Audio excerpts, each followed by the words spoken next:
Hello there, I am back from my travels on the mainland. I took some filmy things while I was there, so I will turn that into a little vlog for you later, but for now, let's return to our regular programming. This is going to be my recent reads, and by recent, I mean from the very beginning of the year. So these are the first books actually that I read at the beginning of this year, which is kind of nice because we're, at the halfway point of the year, so, people like to look back and reflect and stuff like that, so I'm just keeping in the spirit of that, totally intentionally, of course.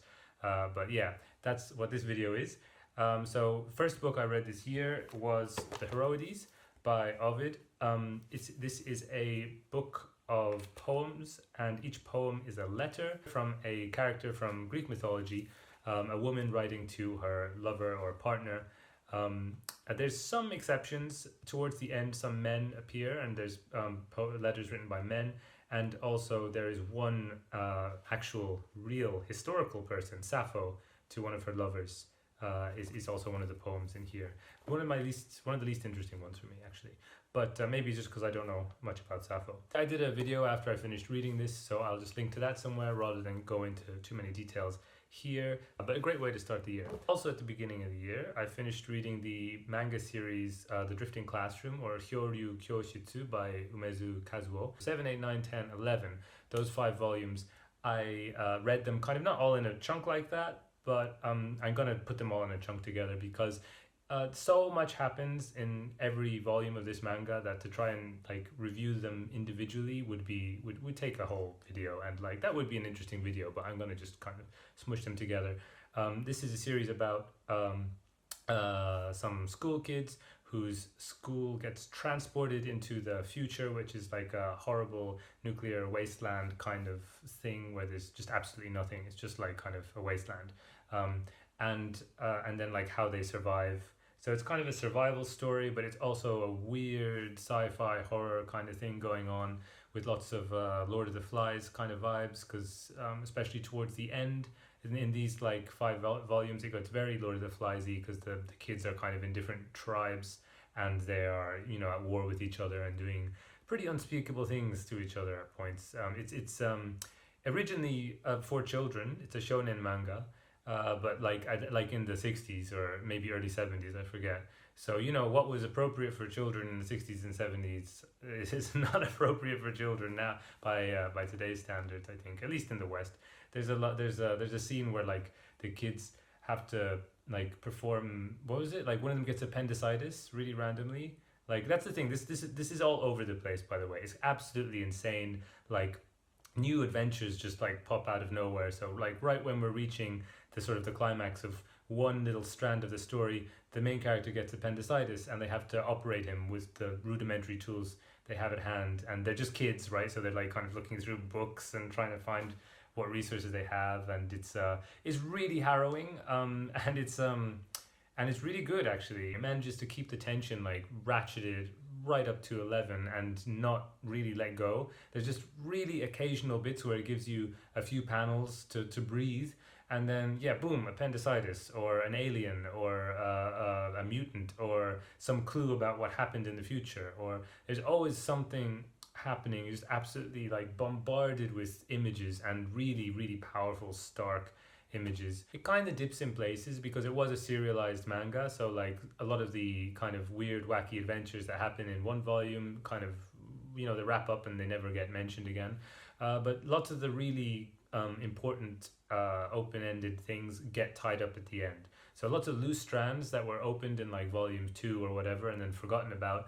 Umezu does a great job of not leaving them hanging, which I thought was impressive, because I thought he just forgot about them. I thought he was yeah, okay, that was, a few months ago back in volume 2. We're on to other monsters and aliens here. There's one character, there's this girl who's a bully, and I really liked her story, but at the end of her story, she just leaves the school and wanders off into the wasteland, presumably to die. But I didn't like that open-ended thing, and I thought she better come back in it. And lo and behold, way at the end, without, giving too many spoilers, she does come back.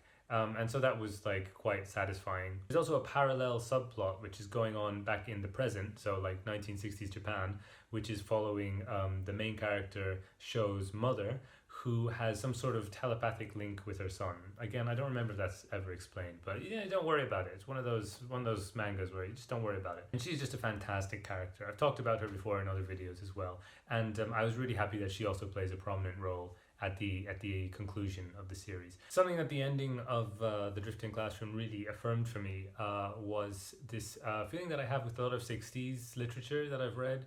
That like it addresses on a subtextual level a lot of the kind of social issues of that time, and that's interesting in like in a historical way, but also it's super interesting because they seem so relevant to what's going on now. So in the case of the Drifting Classroom, it's environmentalism, especially in these last few volumes. An environmental message starts to really emerge, because obviously they're trying to figure out why the planet became totally uninhabitable, and like for life in general, not just human life, but like plant and animal life. And it's related to humans, yeah, and stuff we do. So and that's something obviously that is connected to now with the climate crisis, and was very relevant in the 60s in Japan, when there was this whole host of environmental disasters which were man-made and led to loads of illnesses, and eventually big protest movements, and eventually a lot of laws to sort of stop pollutants and limit the powers of big corporations to basically do what they want when it came to the environment. And so like yeah, it led to the kind of positive change which we need now, and so that made reading the end of the manga feel very I don't know, made it very powerful and made it feel like relevant. Next up is Barbarian Spring by Jonas Lüscher, or Jonas Lüscher, I'm not really sure about that one. And translated by Peter Lewis. I'm not sure who the translator is of the manga, but if I can find that, I'll put it in the description. This is a Swiss book which was shortlisted for the Swiss Book Prize 2013, longlisted for the German Book Prize in the same year, and it actually won a prize. It won the Franz Hessel Prize for Literature. It's about this Swiss guy who works for a large corporation, quite wealthy guy, like up top near the corporation stuff, and he goes to stay at a hotel in Tunisia, and he ends up joining a big wedding which is taking place there. And the people invited to the wedding are all like British bankers and sort of like members of the elite financial classes of the UK. Basically there's like a sort of, the UK goes bankrupt, the pound loses all value, and it's chaos. And it's written on the back of the book. I'm pretty sure they explained that at somewhere near the beginning of the book, so I don't think that's a spoiler. Also got an interesting framing device, because it begins in a sort of mental asylum, or what's called sanatorium kind of place, and the narrator meets this guy called Praising, and Praising tells him like his story basically, and that's the story about this wedding, so he can kind of infer that it's the reason for why he's ended up in this mental asylum, or it's not an asylum, it's like, yeah, a place for recovering for people who've had like extreme mental illness, I suppose, or maybe like psychotic breaks or something like that. It's never really explained. Speaking of never really explained, the narrator, we never find out anything about the narrator, and I'm telling you that now because that really bothered me, because like we occasionally get little clues about the reason why the narrator is in this place as well, and it's to do with the loss of a family member, but it's just never addressed. And then I think it becomes clear that it's obviously the narrator is just a device for Praising to tell his story to somebody. And yeah, there's some books where the framing device kind of melts into the background, because the main story, which is the story being told, takes over. But in this one, it didn't really work for me, and maybe it's because the main story never really captivated me that much, that I was kind of hoping that the frame story would do some of the work as well. For the most part, my complaint is that I felt like a lot of it was just a bit dull, and I felt like I didn't get the humor, because I felt it was meant to be kind of funny, and the only bits that I thought were kind of funny were maybe this says it more about me than it does about the book, but at the end it takes a very sharp turn and becomes incredibly apocalyptic, and I like that. I like that a lot. There is also something about the title which kind of put me off once I realized it, because I didn't know why it was called Barbarian Spring, but as you read it, or maybe I think it does say on the back actually, but like it becomes obvious that it's about like a reference to the Arab Spring, which happened about that time and across a lot of Middle Eastern countries, this like kind of mass uprising. And I think it's meant to be sort of like a joke because it's like barbarian spring, so it's like the uprising of the barbarians. But the barbarians are not the Middle Eastern people, they're like these rich financiers from London. And I don't know, I felt like that was meant to be like kind of clever, like, look at that. It's not the Arabs who are the barbarians, it's the rich. I don't know, I find it like a bit tasteless and not funny, and like, yeah, duh. It's sort of like, it's like, if that's the point, of the novel as well as the title, then it's sort of like, I guess maybe preaching to the converted, or else offering an analysis which is so simplistic and not really challenging anything at all. It's almost not worth having written. But since this isn't a very popular book, I would love to hear other opinions if anybody happens to have read it. Next I read The Ruby in the Smoke, and remember, it's still winter. I think it was still January, or maybe it was February when I was reading this one. No, it must have been January, because I'm pretty sure I started it around Christmas time, so I probably finished it around January. And it was this is Philip Pullman. This is a YA or middle grade, I'm not sure.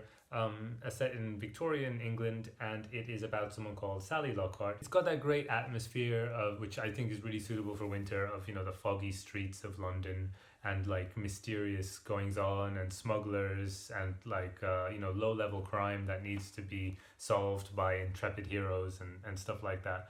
And yeah, it also goes into some interesting like historical things to do with opium and the opium wars and what Britain did to China. It's kind of also metafictional because one of the characters, Sally's friend, I forget his name, Jim is it? But he's like this, again, like another trope, archetypical Victorian scamp kind of boy, and he's reading these Penny Dreadfuls, which were the sort of adventure little short story things that were very popular at the time, like Dr. Jekyll and Mr. Hyde or whatever. Like that genre of cheap fiction, which was sort of also sensational and lurid, often with like adventures in the East and stuff like that, about like rubies in the smoke and stuff like that. So he reads these books, and at the same time we're also kind of reading a book, and so that mimics that style. And the interesting thing is, yeah, that like you can see how Philip Pullman has updated it, the style. First with the Eastern thing, it does sort of have the fetishization a bit there, but it's really like kind of questions it, and it adds this historical element, which makes it very impressive, I think, given that it's it's a children's book. And then also gender. Gender is another huge thing that he updates, because those adventure stories were targeted for boys. They were considered like boys' adventure stories. And gender is a huge part in this, because the main character is obviously a girl.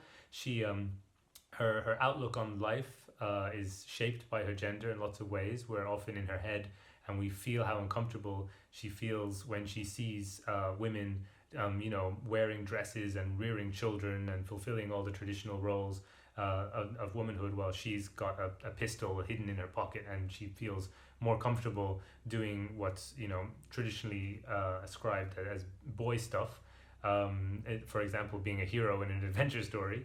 And so like, yeah, I think Sally Lockhart's gender dysphoria is like a huge part of like what's going on in this novel, in the background, you know what I mean, and without pushing it to the front, which feels great and really relevant today, despite the fact this was written in 1985 as well. So yeah, not like the best children's book I've read, but really, I mean, if you're interested in reading a YA which is set in this kind of time period and stuff like that, then I would recommend it. Next I read Winterwood by Patrick McCabe, in keeping with all the sort of wintry vibes. It's about this guy, this journalist, who gets commissioned to go back to his hometown, a little village in the mountains called Slievenagea, in Ireland, I should say. This is a very, very Irish book.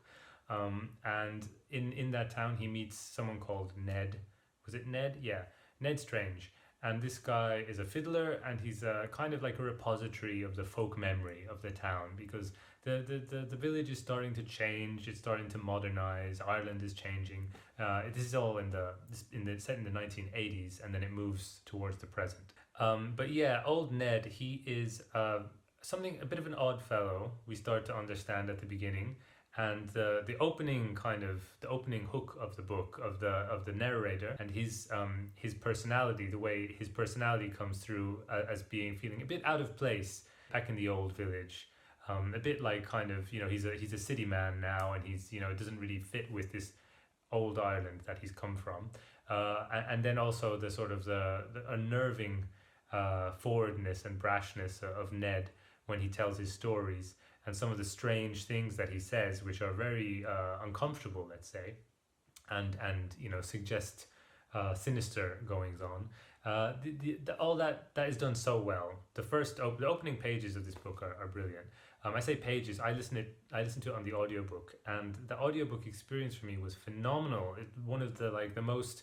I can't imagine it any other way apart from the audiobook, because the narrator gave so much personality to the two main characters. And yeah, this was one of those books which is sort of like hits you at exactly the point in your life where you need something like that. You know what I mean? Like sometimes you read a book and it's just like, it was like a tonic, it's just like incredibly cathartic. And that's not something you can only say about horror, I think, or thrillers. And this is both, for sure. So the narrator's voice reminded me of my Irish grandfather telling me stories when I was a child. So that was very immersive. And then the narrative, like Edmund starts to explain his life a bit, and like how he meets his wife and how he moves to London, and has a child, and lots of the little points of the narrative like weirdly echoed things that had happened in my family history, like from my father's generation. Like in the 80s, my father also moved to London and married and had me. There are all these very specific references to places in London and in Dublin, which are places that I know. Like in Dublin is Rathmines, which he lives in, very close to where I am right now. And this is the place where my father grew up as well. And also music, like John Martin, the songs of John Martin are constantly prevalent throughout the novel. And that's, again, something that was popular in the 80s and so popular with my father, and Irishness. And it all felt very, very close to home. And that made it kind of weird and unnerving and like kind of freaky, actually pretty freaky in bits. And the novel's affect, the whole aesthetic is that you're meant to feel unnerved and freaked out. I wasn't really in a good place when I read this book. Things which are meant to be like firm, stable things, like, for your folklore, your family, your national history, your sense of belonging, all those things are becoming unstable and unhappy. And that was, a really nice thing to read, actually, because it was just like, I don't know, it was, like I said, cathartic. I felt purged when I read it. I will say that I've recommended this book to a few people, and no one seems to have liked it quite as much as I did, even though a lot of people liked it, my father included. It's got like a kind of unusual pace where it starts very quickly and then gets very slow and kind of just stays that way all the way to the end. So obviously that, for many people, is a flaw. I kind of like it because there's still great moments that happen all the way through, especially towards the end. There's these wonderful passages which are so satirical and kind of absurd. I think it's quite a funny book as well, and I saw lots of the reviews say that the problem with it is that it's very bleak and humorless, and I was like, what? I was laughing, I was laughing for a lot of it. So again, maybe this says more about me, but I should also mention it's got some pretty heavy and like uncomfortable things to read about, like child abuse. Which is an important thing to talk about in any sort of critical reassessment of recent Irish history, I think. That's also a thing in Anne Enright's The Gathering, which is, I remember when I read it, I was very disappointed by that book, but that was billed as a sort of a way of looking at recent Irish history, and I didn't connect to that at all. Whereas in this case, when I started reading it, I thought it was just a horror book set in Ireland. I didn't realize it was also this sort of satire of modern Ireland. But yeah, it's got a great unreliable narrator, which is just like really like fun to listen to. And also it's got this sort of, it's very unsettling and creepy. And yeah, if you're interested in modern Irish stuff and ghost stories, then I would recommend Winterwood to you. Then I read 3 stories by Kanai Mieko and translated by Sarah Teasley. This is a collection of 3 stories from a larger collection called When Treading on Soft Earth, which the actual book hasn't been translated into English. Only these 3 stories have been and published in a literary journal called Tri-Quarterly. But Kanai Mieko is one of my favorite writers, so anything that's out there that in English I obviously want to read.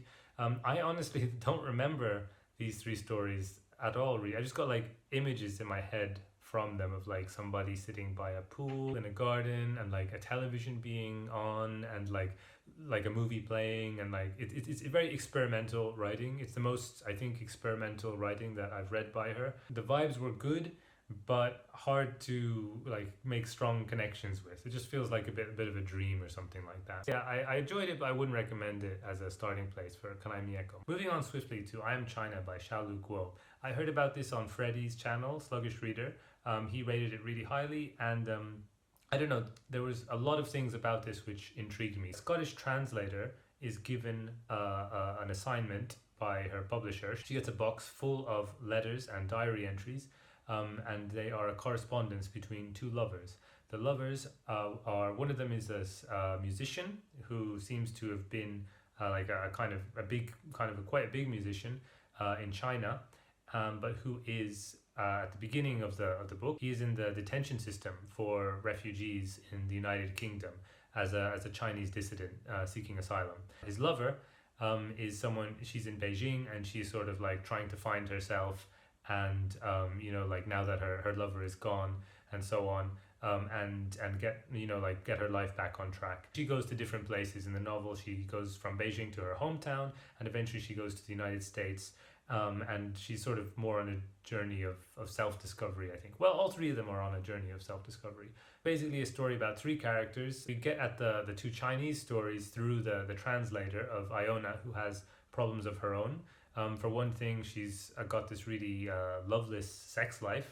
And also she's kind of like living like, what's the word, vicariously through the love of these two people that she's translating, but in a kind of fetishistic way, and in ways which bring up a lot of problems for her. Also as a translator, she's thinking, how can I translate? So there's the problems that a normal translator would experience, but also it's kind of compounded by the fact that her loveless life feels like it's getting fulfillment from these two lovers, and all the kind of problems that brings up. All three characters have really interesting kind of premises, I think, in this book. So there's Iona with her translators and love issues. There's Kublai Jan, who is going through the detention system as a refugee and as a dissident, and also like kind of dealing with the fact that he is there because he stood up for his political beliefs. And then on the other side of that, there's his lover, whose name I forget, but she's kind of like Ismene from the Antigone myth, because she is more kind of practical, and she's also like revolutionary, but she thinks it's a mistake to stand up for your beliefs to the point that you're gonna end up ruining your life or the lives of people around you, which is what her lover has obviously done, and so from her perspective. And so she has to deal with that, and then also try and find her place in China, and then in America, and in the world in general. So these three premises are fascinating for me, especially because they're all in the same book. And the most kind of interesting thing reading it, I suppose, is how do they all come together? And personally, for me, unfortunately, they never really do connect in a satisfying way. On top of that, I was only really interested in one out of the three characters. Ironically, the one whose name I don't remember. Was it May? The Ismene, the Chinese girl, and like kind of her adventures in America and so on. I found that really interesting, and her voice was very interesting. But Kublai Jan and Iona, both of them I found quite, I don't know, I didn't care about them or their stories very much at all. And that when you don't gel with 2 out of 3 characters in a book, then what can you do? Little things kind of bothered me, like things that I thought didn't make sense, like especially from Iona's point of view. For example, she's reading through the letters like chronologically, but as she's reading through them, she's trying to figure out like stuff about the characters, like what they end up doing and where they are in the world. So for me, obviously the thing to do would be to just skip to the end and read the most recent entries, right? And then you'll find out, where they were most recently. But instead she reads through the whole thing chronologically, because the book is structured chronologically, right? So it has to go in that order. So little things like that, little practical like niggles, which I probably wouldn't have noticed at all or cared about at all if I was really invested in the themes and the characters and all that stuff. They stood out for me more, and that kind of like made the whole experience not so great. Then I read Cosmos by Witold Gombrowicz, a Polish book about the translator I don't have to hand again, but I'll put it down there somewhere. This is about a student who kind of like takes a little break in the summer, goes to stay somewhere in the countryside. He meets another guy like who's also like kind of getting away from his life for a bit. They stay somewhere, and both him and this guy start to notice patterns everywhere, beginning with something very sinister. They find a clearing in a forest, and they find a sparrow which has been hanged apparently, or it's been killed and then strung up by the neck, just hanging from a tree. So like very sinister like image to come across, and that sets off this sort of paranoia where they start noticing little signs everywhere. And as the reader at the beginning, we're also kind of trying to find the line between how much of this is actually there is something strange going on, and how much of this is these guys are actually really incredibly delusional and like kind of maybe a bit dangerous because of how deluded they are. Or is this boredom as well, because like there's also things like in the middle of a big paragraph full of clues and like noticing things about the environment, suddenly the main character will just say like, I was very poor at the time, or something like that, which will give you like an incentive to like kind of like, well, he's got like no money, he's got nothing he can do in his life, so instead he's going to concoct these sort of mysteries out of the world around him. And it's kind of like, in that way it's an anti-detective novel, I would say, because it feels in many ways like it's a detective novel, like the way that they're trying to solve some sort of mystery, but it becomes very apparent very early on that the mystery that they're solving is something really more kind of to do with psychology, and also it's also a bit profound. It gets a bit deep in a lot of different ways. It's like an existential novel, because what they're doing as detectives is connected to what we do all the time, in that like we're always surrounded by data. I mean, when I say data, I mean like sensory impulses, right? Like there's always light and sound and smells and touch all around us, but without thinking about it, we narrow those things down and we ignore the vast majority of them. So for example, the feeling of like your clothes against your skin, you just don't think about it, you just don't feel it normally, right? Because your brain knows to just like, don't worry about it, it's not important, right? It pushes it aside and you notice other things instead. So in this novel, the main character is increasingly starting to notice all of those things that normally our brains or our unconsciousnesses would kind of ignore or push to the side. And he's sort of saying like, but why would I focus on this instead of that? What's important, like why would I discriminate by like looking at this chair instead of that hand? It's kind of humorous, but it's also pretty depressing and weird, and I related a lot to a lot of the things that the main character said and went through, and that did make me feel good about myself, because the main character is not a very nice person. It wasn't the not nice things that he does that I related to, so I guess that's a relief. The fact that he's quite misogynistic and ends up doing some pretty awful things made me kind of feel like I don't want to relate to this guy. But I mean, that's just how it goes, I guess. So yeah, this was a phenomenal novel, I thought, and I definitely want to read more by Witold Gombrowicz. If you're interested in a really original take on like absurdist and existential stuff, then I absolutely recommend this wholeheartedly. If you want like a kind of more traditional murder mystery or detective novel, then absolutely do not be taken in by the premise here. Steer clear of it, because it's a very tangled mess of a world that you end up going into. Next we have Catch the Rabbit by Lana Bastašić.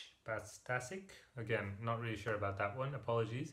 And then translated into English also by Lana Bastašić. This won the 2020 European Prize for Literature, and I saw it like appear in a lot of lists and things like that. It's about a woman called Sarah who's living in Dublin, and she gets a phone call from Layla, her childhood friend, who she hasn't heard from in years.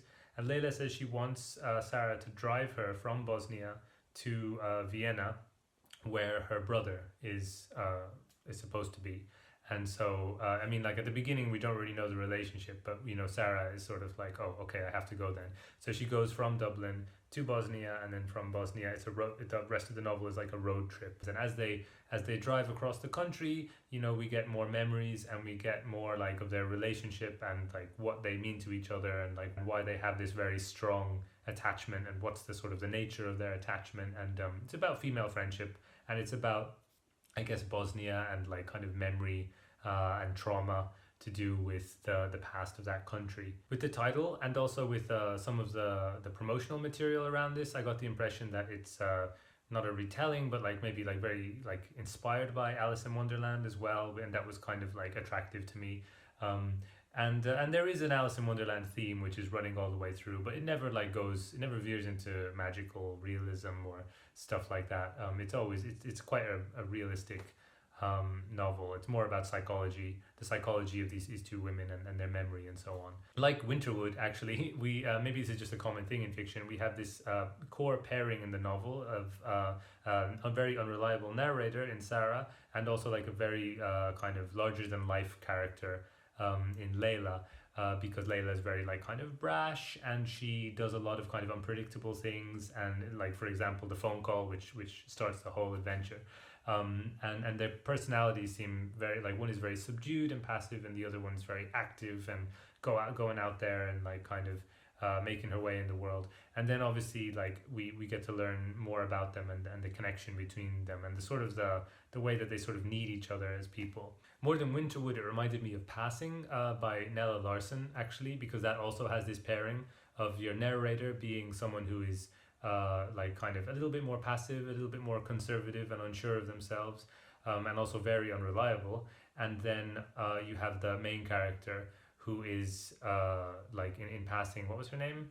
I don't remember her name, but someone who's like very like kind of like a big personality that like really leaves an impression on everybody she meets, and sort of like the narrator being a bit in the shadow of this other person. And in all three of these novels, they do this kind of trick of having your attention thrown first of all onto the larger than life character, because you're seeing things through the narrator's eyes, and then gradually you start to like get a bit of distance from the narrator and be a bit, hold on, hang on, that's a bit weird that you said that, wait a minute, I don't agree with that. And then, you know, by the end of it, your sympathies will probably have shifted a little bit, probably depending on the person, more or less towards one character or the other. You know, there's some books where just from the first few lines, or even like maybe the first paragraph or page or something, you just feel this book is definitely for me. Like you just kind of, you connect with it, and you think something about the writing, you're like, this is going to be a book which I really enjoy and connect with.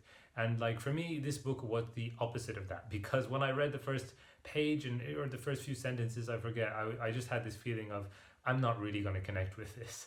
But I kept on, and there were lots of things that I really liked about it, even though that premonition turned out to be true. Things that I did like about it was that it felt like quite fresh as an immigrant story, because it's of an immigrant like kind of going home, and you know, like she's, I don't know, that sort of migrant status is still she's something she's carrying with her, because she doesn't feel connected to Bosnia really, and she doesn't really want to be connected to Bosnia. I also like the whole like pan-Europeanness of it, because it's not just limited by national borders, like begins in Dublin, ends in Vienna, and like kind of, it's about Bosnia, but it's also sort of about Europe, and you know, like how different bits of Europe have modernized and developed, and how other bits have not, because of things like war and so on. So the things that weren't really for me were sort of the style, like the metaphor and simile heavy approach to writing. But also I think there were some sort of technical flaws with it as well, in my opinion, for mainly to do with the main character. I felt like well past the point where I understood Sarah's motivations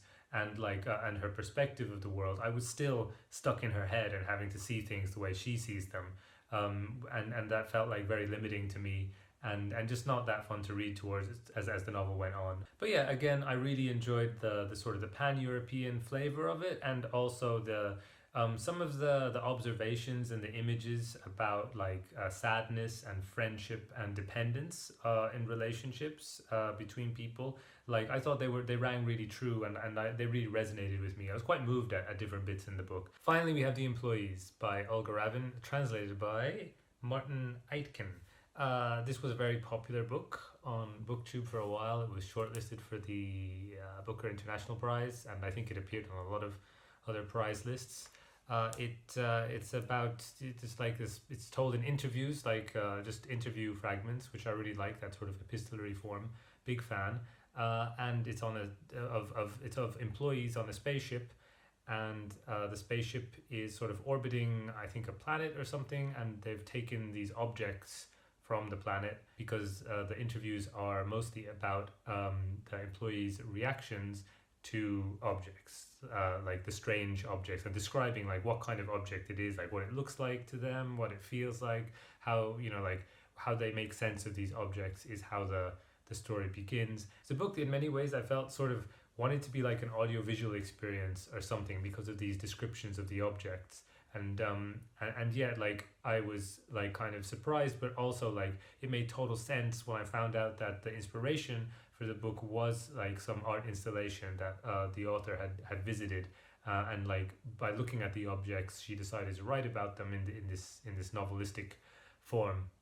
And honestly, I kind of feel like the book would have worked better as an art installation in many ways, like because of it gets to all these concepts and ideas, and like kind of it's going for this affect focused way of getting at of telling you something rather than a strictly narrative one.